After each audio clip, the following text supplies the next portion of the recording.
అతి భయానక శీతల పరిస్థితులకు కారణమయ్యే లానినా తిరిగి రావడంతో ఈ చలికాలం సీజన్ మరింత తీవ్రమవుతుందని నిపుణులు సూచిస్తున్నారు. సెంట్రల్ అండ్ ఈస్టర్న్ పసిఫిక్ మహాసముద్రంలోని నీటి ఉష్ణోగ్రతలు మారుతున్నాయి. దీంతో పాటు వాతావరణంలో కూడా మార్పులు వస్తాయి. ENSO ప్రపంచ వాతావరణాన్ని ప్రభావితం చేస్తుంది.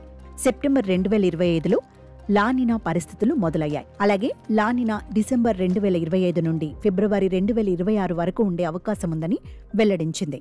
ఈ లానినా కారణంగా భారతదేశంలోని చాలా ప్రాంతాలలో, ముఖ్యంగా ఉత్తర ప్రాంతాల్లో చలికాలం మరింత చల్లగా ఉండవచ్చని నిపుణులు చెబుతున్నారు. దీనివల్ల కొండ ప్రాంతాలలో చలిగాలులు, మంచు కురిసే అవకాశం పెరుగుతుంది. ఈ వాతావరణ మార్పులు ప్రపంచ ఉష్ణోగ్రతలను పెంచుతున్నాయి. తీవ్రమైన వాతావరణాన్ని మరింత తీవ్రతరం చేస్తున్నాయి. లానినా అనేది ఒక రకమైన వాతావరణ మార్పు. దీన్ని ఎల్ నినో సదరన్ ఆసిలేషన్ అని కూడా పిలుస్తారు. దీనిలో సెంట్రల్ అండ్ ఈస్టర్న్ పసిఫిక్ మహాసముద్రంలోని నీటి ఉష్ణోగ్రతలు మారతాయి. దాంతోపాటు వాతావరణంలో కూడా మార్పులు వస్తాయి.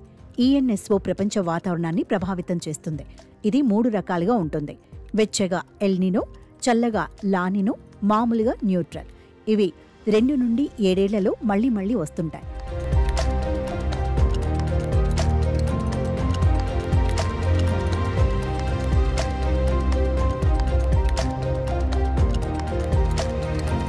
మామూలు సమయంలో పసిఫిక్ మహాసముద్రం తూర్పు వైపు, పడమర వైపు కంటే చల్లగా ఉంటుంది. సాధారణంగా గాలులు భూమధ్య రేఖ వెంబడి పశ్చిమ దిశగా వీస్తాయి.